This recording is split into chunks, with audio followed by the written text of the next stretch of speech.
welcome to my channel and to my home for a very exciting video. This is the start of a brand new decorating series here on my channel, something that I've wanted to talk about here for a while. So in this Decorating 101 series, I'm essentially going to be talking about and walking you through all of the fundamentals of decorating. Everything from scale, how to choose certain things for certain spaces, and really help you understand those small but significant things that make a space feel beautiful, feel curated, and feel like the space that we want it to. A place that we feel good in and proud of. I have always believed that a beautiful home is achievable for anyone, anywhere, regardless of your home style, your home size, your home type, and you don't have to be an interior designer to do it. You don't have to break the bank to do it. Since I'm kicking off this series in the spring, which for me is a time of reset, rest, renewal, I thought, what better place to start than our bedrooms? Our days start and end in our bedrooms. And I don't think we realize how significant of a role they play on how our days go and how our lives are affected by the space in which we rest, where we sleep, and where we spend a lot of our time. I talk about bedrooms a lot here on my channel because my bedroom for me is my true sanctuary. It is my place of rest inside my home. So I talk about it a lot. I'll link the playlist below. We are really going back to the basics, the foundation, the fundamentals of a great bedroom. I'm going to talk about everything from layout to choosing the right bedding, the right bed, the right furniture, curtains, lighting, all of that stuff. So excited to share it all with you. Let's get into it. When it comes to our bedrooms, the very first thing that we want to think about is layout, because our layouts are the foundation of the room. Our bedrooms come in all different shapes and sizes. So when it comes to figuring out the layout of your room, it's really going to be dependent on your particular space. But there are a few rules that you can follow, things that you can keep in mind when you are adding furniture to your space that will be exactly what you need. And of course, it's the bedroom, right? So the focal point of our rooms should always be the bed. It's the largest piece in the space, and it's naturally where our eyes should go right when we walk in. So ideally, you want to place your bed centered on the main wall of the room, which is usually the wall you see right when you walk in that bedroom door. So think the wall opposite of that bedroom door, or maybe adjacent to the bedroom door. You really want to refrain, if you can, from putting the bed on the wall with the door. I think sometimes you have to, just depending on the space that you're working with. So if you can set the bed up as that focal point right when you walk in the room, you are off to a great start. Of course, when you are setting up your bed for the first time or deciding where it's going to go, you want to make sure that you can move comfortably around the bed on each side. I love decorating, I love design, I love the beauty of it all, but function is truly the most important thing when it comes to our homes. Talking about the bed as our focal point, sizing of our bed does matter. Be mindful of your space. If you have a smaller bedroom and you can't fit a king size bed in there comfortably, go with a queen size bed. And if you can fit a king size bed in there, I always say go with a king. I love a king. I personally have a king size bed, but really decide on the size of the bed to fit your space. One thing that I think is even more important than the actual size of the bed itself is what you put on the bed. When it comes to getting a good restful night's sleep and having a bed that you just want to dive into, I think our linens, the bedding that we choose, is probably the most important thing that we choose for ourselves. And there's a lot of things out there to choose from. So having quality bedding makes all of the difference in that restful night's sleep. When I was a little girl, my mom used to say, there's nothing like your own bed and slipping into your own bed. And I think that now as adults, we are the architects of our own bed. So we get to choose how we sleep, what we sleep on. And I think it's really important, if we want a good night's sleep, a good night's rest, to choose great materials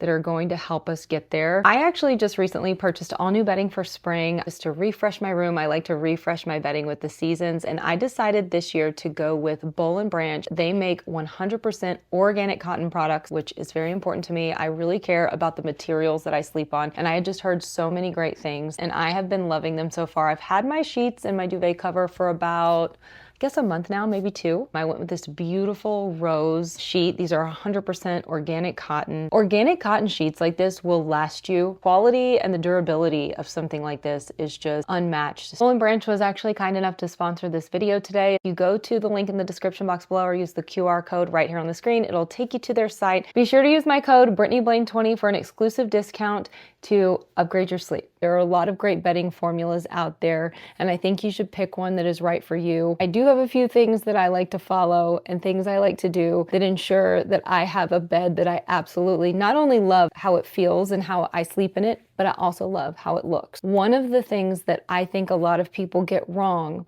and I'm sure I've been guilty of it in the past, is adding too many throw pillows. They can look so beautiful. A beautifully designed bed sometimes has just a copious amount of throw pillows. I get it. At the end of the day, you're removing all of those throw pillows, and at the beginning of the day, you're putting them all back on the bed. So just be mindful of that. Make sure that you don't overwhelm yourself in your space, because I do feel like it is small things like that, having too many throw pillows or too many steps in the bed making process, that will keep us or deter us from actually making our beds in the morning. And I really think starting our day, making our beds is so important. I make my bed every single morning, and I make it because I want to. I enjoy it. I look forward to having a beautifully made bed after a really good night's rest, and I look forward to coming in to a room with a beautifully fresh made bed at the end of the day. My basic formula does change from time to time, but my ideal bedding formula, I like 2 king size pillows on each side, so 4 total. If you want to do 3 and 3, 6 total. I know a lot of people like that too. It just depends on you and your preferences, but I like 2. Oftentimes I like to do a Euro pillow as well. If I do that, then I'll do a set of 3 across, because again, a king size bed. If you have a queen, 2 Euro pillows looks really nice. And then I just go with simple throw pillows, either seasonal throw pillows, a lumbar pillow, but I try to keep the accent pillows simple because I don't want to waste my time pulling them off. And I know that in the mornings when I wake up, especially on a busy day, if I have a ton of pillows to put back on the bed, I'm not going to do it. So let's keep going with the second most important piece of furniture in the room, which would be our nightstands. People can get nightstands wrong, and I think a lot of the time we get nightstands wrong because we just don't think about them enough. They're kind of an afterthought. We think we can just stick a table there and be done with it. Picking a nightstand or a pair of nightstands that is right for you is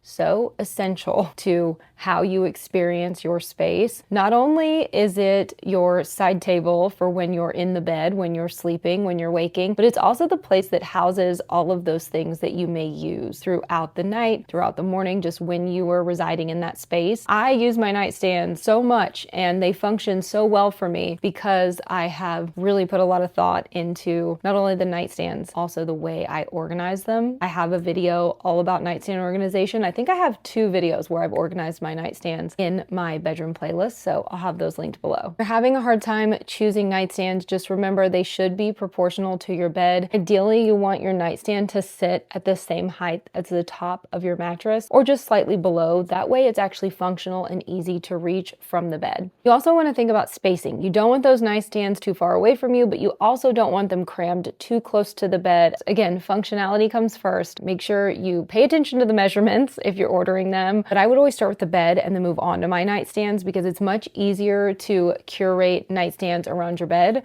than vice versa. I think I actually keep quite a bit of decor on my nightstands. I think I definitely max it out, but I would say a great rule of thumb would be the more minimal, the better. If you're someone that has a hard time shutting off their brain at night, the less decorative stuff you have around you, the better you will sleep. Just keep it curated. I personally like to keep sentimental pieces on my nightstands. I like to keep framed photos of my pups because they make me happy. I lost one last year, and so I keep her photograph on the side of my bed because I love to just be able to see her. Decorative boxes can help organize items if you don't have a lot of drawer space in your nightstands. Maybe you just have a couple of tables. Decorative boxes are always great. I do think the most important thing on our nightstands are probably our lamps. The lighting in our bedroom is so very important, and it does start with lamps. It really doesn't start with overhead lighting, at least not for me. I'm not an overhead lighting girl. I like my lamps, my sconces, my accent lights, especially when it comes to a space I want to relax in. If you're unsure how to pick the right lamps for your nightstands or for your bedside, maybe you've had lamps there before and you just don't understand why they don't quite work. I think a great way to figure this out and to measure this, a good rule of thumb, if you will, to follow is when you are sitting in your bed, the bottom of your lampshade should be right where your face is. You want the lamps to be about face eye level. That way the light is actually functional. Of course, no matter what we're adding to our space, we're always thinking about scale. So if you have a larger nightstand, you can think about a larger lamp. If you have a smaller nightstand, you want to think about a smaller lamp. You also want to think about balance in the space here. You want to think about that symmetry on each side of the bed. So you typically want to have a lamp on each side. You don't have to have matching lamps. As long as they are the same size and height, they will still feel really cohesive and balanced in that space. Since we're talking about lamps and lighting, the temperature of your lighting matters, especially in the bedroom, especially if you want rest. I think the warmer the better. I lean towards a warm bulb in my house always, but I think especially in the bedroom, a warm bulb just creates a more calm, softer environment. Think about layering your lighting. I even recently added sconces above my bed last year. I added a couple of sconces just to have an extra light layer. I truly believe in layering your accent lighting. I think it adds for a more cozy feel to a space. You want your lighting to function for you, not just look pretty. Even though the bed is the focal point of the room, I firmly believe that the rug beneath the bed